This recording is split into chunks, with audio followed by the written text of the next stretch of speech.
मेरे इस प्रथम सत्र में आपने महामहिम राज्यपाल महोदय के अध्यक्ष उद्घाटन को धन्यवाद के लिए मेरे को मौका दिया है, उसके लिए आपका बहुत बहुत धन्यवाद है। मैं माननीय अध्यक्ष महोदय से अनुरोध करूंगा कि अभी प्रतिपक्ष के नेता कह रहे थे कि धर्मनिरपेक्ष ढांचे को आंच नहीं आनी चाहिए, हम भी उसके सहमत हैं, लेकिन धर्मनिरपेक्षता के नाम पे अगर तुष्टीकरण होगा तो निश्चित रूप से विरोध करना पड़ेगा। और पिछले 5 साल में हमने जो तुष्टीकरण का नंगा नाच राजस्थान में देखा है, आप भी उसके साक्षी, हम भी उसके साक्षी हैं। जोधपुर में जब 2 और 3 मई को बवाल हुआ, उस समय जिस तरह से एक वर्ग के लोगों ने दूसरे वर्ग को घर में घुसकर पीटा, हम उसके साक्षी थे।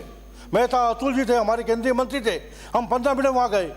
कोई कांग्रेस का नेता नहीं आया। मुख्यमंत्री जो उस समय थे, उन्होंने उनकी सुध लेना उचित नहीं समझा, क्योंकि वो हिंदू थे।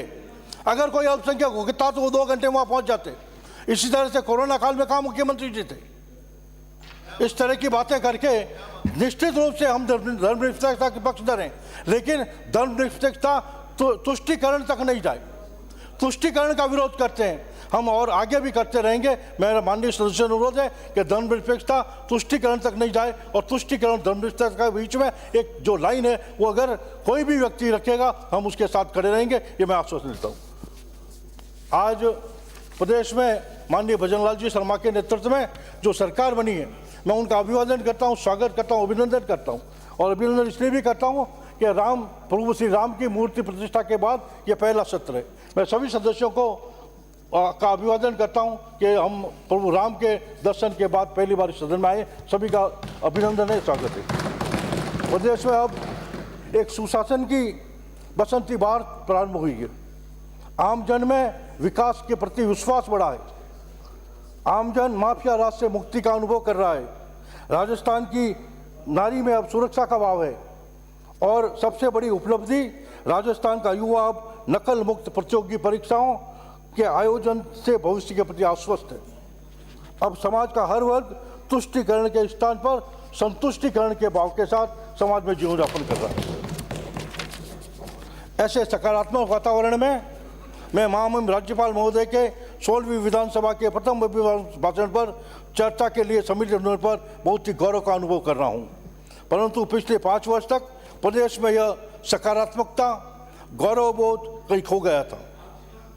ऐसा लगता था सरकार मुखिया खुद की कुर्सी बचाने के चक्कर में पूरे प्रदेश की महिलाओं की सुरक्षा, युवाओं का भविष्य दांव पर लगा बैठे थे। सरकार का 60% समय खुद की कुर्सी बचाने में बीता। जब लगा कि अब चुनाव सिर पर है, तब जनता के जवाब देना पड़ेगा, तो आम जन को छलने के लिए कुछ रेवड़ियाँ बांटने का प्रयास किया गया, लेकिन आम जनता ने उन रेवड़ियों को ठुकरा दिया और हमारे प्रधानमंत्री नरेंद्र भाई मोदी जी की गारंटी को चुना। मैं माननीय प्रधानमंत्री मोदी जी का भी अभिवादन करता हूं कि जिस सकारात्मकता के साथ उन्होंने कहा कि कोई भी कल्याणकारी योजना हम बंद नहीं करेंगे।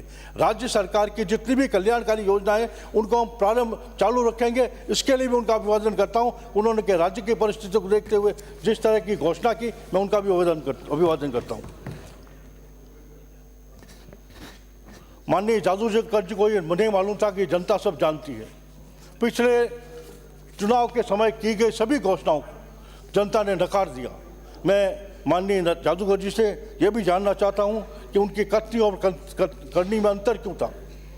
आपने मुफ्त की गारंटी दी, पर जनता ने आपकी गारंटी नहीं मानी, क्योंकि आपने जनता का विश्वास खो दिया। आज जनता आपकी छोटी घोषणाओं को ठुकराया और मोदी की गारंटी को माना है। मैं पिछले 5 वर्षों में मैंने एक बार फिर जिक्र कर रहा हूं, क्योंकि मेरा शहर वैसे तो मुख्यमंत्री जी का गृह क्षेत्र है। मोर जब अपने पंख फैलाता है तो देखता है, बहुत खुश होता है, लेकिन पैरों की तरफ देखता है जब रोता है। मेरा शहर आज पिछले 15 वर्षों से इसी तरह त्रस्त रहा है। जो अशोक जी हमारे शहर के थे, लेकिन हुआ क्या शहर में, आज भी शहर की स्थिति है माननीय अध्यक्ष जी कि जोधपुर जैसे शहर में, जहां जिसने 3 बार मुख्यमंत्री चुना हो, उस शहर में महिलाएं पानी लेने के लिए 4-4 किलोमीटर दूर तक की यात्रा करती है। शर्म आती है। क्यों कि वो पाक विस्थापित हिंदुओं की बस्ती है, इसलिए उनके साथ भावभेद किया गया। मैं आपके ध्यान में ये लाना चाहता हूँ कि इस तरह का तुष्टीकरण जिस तरह से जोधपुर में हुआ है, आम नागरिक परेशान है, क्यों केवल एक वर्ग विशेष को खुश करने के लिए जमीनें दे दी गई, उनकी संस्थाओं के लिए करोड़ों रुपए के दान दे दिए गए, लेकिन हमारी संस्थाओं को क्या मिला। मैं आपका ध्यान आकर्षित करना चाहता हूं कि जोधपुर में जो भी पिछले 2 साल में कार्य हुए हैं, स्थिति तो ये थी कि जोधपुर का बहुत अच्छा विकास हुआ है, मैं भी मानता हूं, और बहुत अच्छा विकास हुआ क्योंकि मुख्यमंत्री जी को एक जगह से दूसरी जगह जाने के लिए हेलीकॉप्टर का उपयोग करना पड़ा। ये विकास की अवधारणा। मैं इसलिए माननीय मुख्यमंत्री जी से भी, जो मुख्यमंत्री जी ने जोधपुर की सड़कें देखी है, संभाग प्रभारी थे, महीने भर तक हमारे साथ काम किया है, उनका भी विशेष ध्यान चाहता हूँ।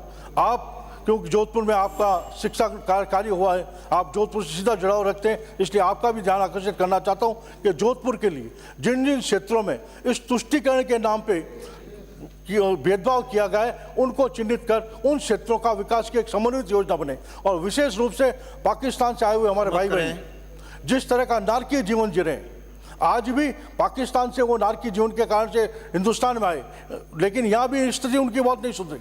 आज वहाँ पीने के पानी की व्यवस्था नहीं है, सड़क नहीं है, सीवरेज नहीं है, मूलभूत सुविधाओं से वो लोग वंचित है। मैं आपका ध्यान आकर्षित करना चाहता हूँ, पूरे सदन का ध्यान आपके माध्यम से आकर्षित करना चाहता हूँ कि इस तरह का एक विशेष पैकेज जो पाकिस्तान पूरे पश्चिमी राजस्थान में एक बहुत बड़ी संख्या में पाकिस्तान से विस्थापित हमारे भाई बहन रहते हैं, उनके लिए एक विशेष पैकेज माननीय मुख्यमंत्री जी अपनी बजट घोषणा में लें, ताकि उन लोगों को लगे भाई हमारी सरकार है और हमने इनके लिए कुछ किया। धन्यवाद। जय हिंद, जय भारत। एक बार पुनः संदीप शर्मा जो मुझे